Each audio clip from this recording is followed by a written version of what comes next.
ভারতের মাননীয় প্রধানমন্ত্রী নরেন্দ্র মোদী জয় শ্রীরাম করে হিন্দুত্ববাদী দল, কি হিন্দুত্ববাদী দল?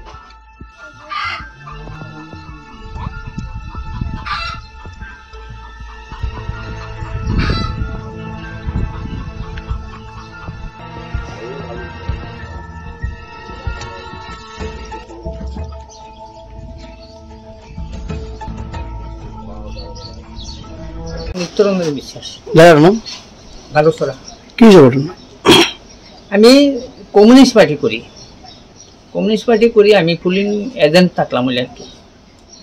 রাত্র একটা বিষয়া মানে এলু ভাতারে বাড়ি দুলি মানে দরজা মজা বানিয়া আমার একটা 16,000 দামের মোবাইল আর আমার মেয়ের একটা গলার আসলো, এইটাও লয়ে চিন্তা করছেন করা হয়েছে। আমি দুইজন লোককে চিনছি, 20-25 জন লোক আছে, দুজন লোকরা আমি চিনছি। তো এইভাবে থানাত কোনো কমপ্লেইন দেওয়া হয়েছে? কমপ্লেইন দেওয়া হয়েছে। আটক করছেন এমন খবর হয়েছে? না না, আটক করছেন। আটক কই করবো? হ্যাঁ, থানাতে কেউ আইছে না? আইছে। যারা চেঞ্জারদারের নাম কি? না আমি দেখেন, আমি আপনারা সামনে অন করে যেতাম না, কারণ আপনারা ওখানে আইছেন। আপনারা ডিউটি সেরে দেবেন। আমি ওই তো রাত্রেবেলা আমি আমার হুমকি দিয়ে গেছে যে যদি কোনো কিছু হয় তাহলে তুমি এখানে আর প্রাণে বাঁচতাম। তার রাজনৈতিক ব্যাকগ্রাউন্ড? তারা ব্যাকগ্রাউন্ড তো বিজেপি দলের। জয় শ্রীরাম করে আমার আয়া বাড়িতে ঢুকছে। তো আপনি ভোট দিতে গেছেন নি? না, আমি ভোট দিতাম দিছি না করছে।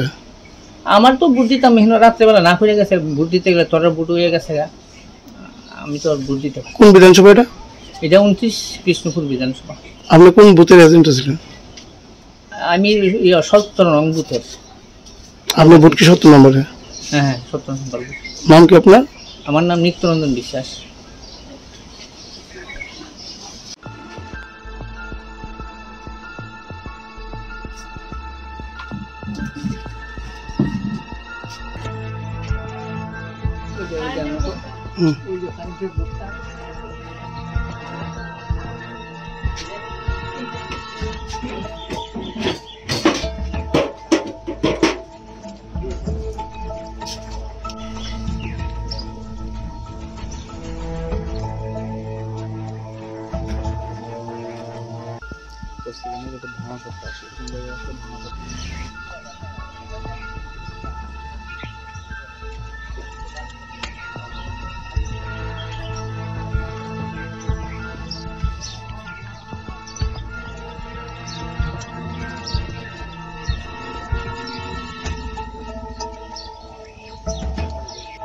ভারতের মাননীয় প্রধানমন্ত্রী নরেন্দ্র মোদী জয় শ্রীরাম করে হিন্দুত্ববাদী দল, কি হিন্দুত্ববাদী দল?